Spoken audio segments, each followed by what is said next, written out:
Okay, so we're making cutout sugar cookies. This is a no spread, no chill, really delicious recipe. So first you're gonna beat 2 sticks of butter and really you want to beat it a little bit more than this before you add the sugar, but then you're going to add a cup of sugar. Okay, so your butter, once you have it beaten together with the sugar, should be lighter in color and it should have a little air. This took about 3 minutes in my stand mixer, and I'm probably going to go back and beat it for another minute or two. So the biggest question I get about this recipe is about the amount of vanilla extract it has. Yes, 3 tablespoons of vanilla extract. So pour that in. And then you add in a teaspoon of almond extract. If you don't like almond, you can leave it out or you can swap it for more vanilla.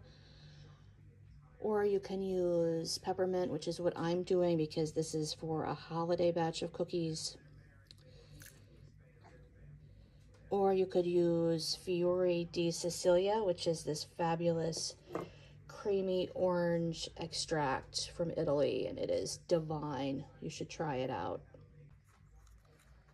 Okay, always, and I've said this before, pour your egg into a separate container. Don't immediately just add it straight into the cookie dough.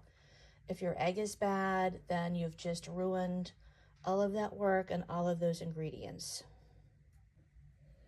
So add the egg and then beat that up and then add the flour.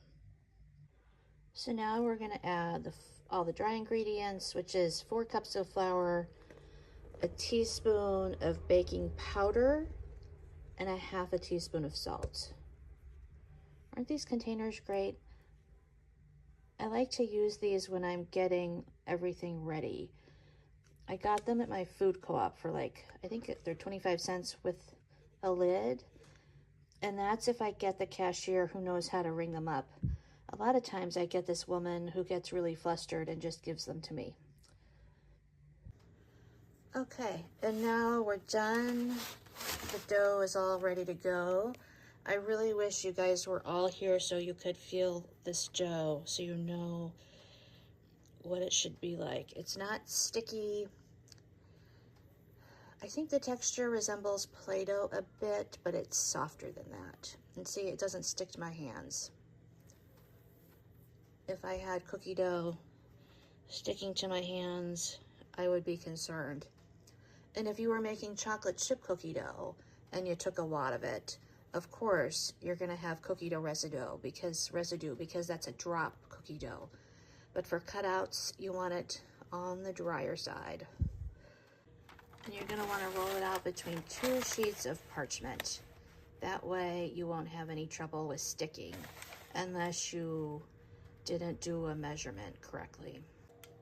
And so we're just gonna roll it in all the directions until we get the thickness we want.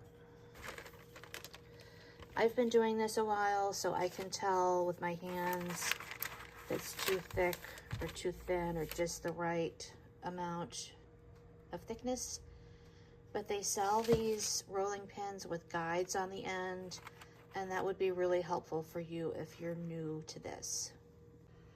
And now it's time for the fun part, cutting it out with cookie dough. These are for Valentine's Day, so I'm using, aren't these cute, this love letter cutout, and I'm also going to do a few hearts. And you're just going to press down. And also, I'm doing this the wrong way because I'm distracted because I'm doing a video. Really, I should have pushed these up here.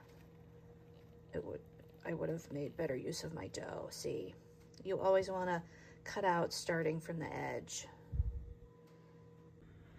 And then if you have any little itsy bitsy tiny cookie cutters like this one, that's supposed to go on the edge of a mug, then do that in the leftover spaces you've got. You're really only supposed to roll out dough once. I mean, you can re-roll it if you want, put the scraps together, but those cookies are going to be tougher. So maybe make those house cookies, I don't know. Or maybe you don't care.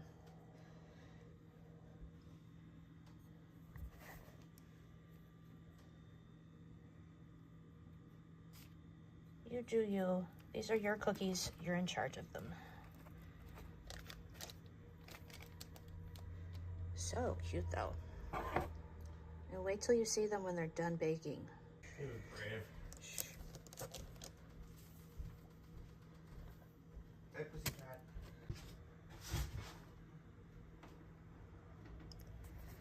Okay, so you can just peel off the dough and then use like a sharp spatula or a bench scraper to lift off your shapes and put them on a cookie sheet. Okay, that's the end. Go pour yourself a cup of coffee and enjoy a cookie. And hey, if you found this recipe helpful or delicious, I would love it if you would share it on social media or pin it to one of your Pinterest boards. That would help me so much. Or just click the little 5-star review. Takes 2 seconds.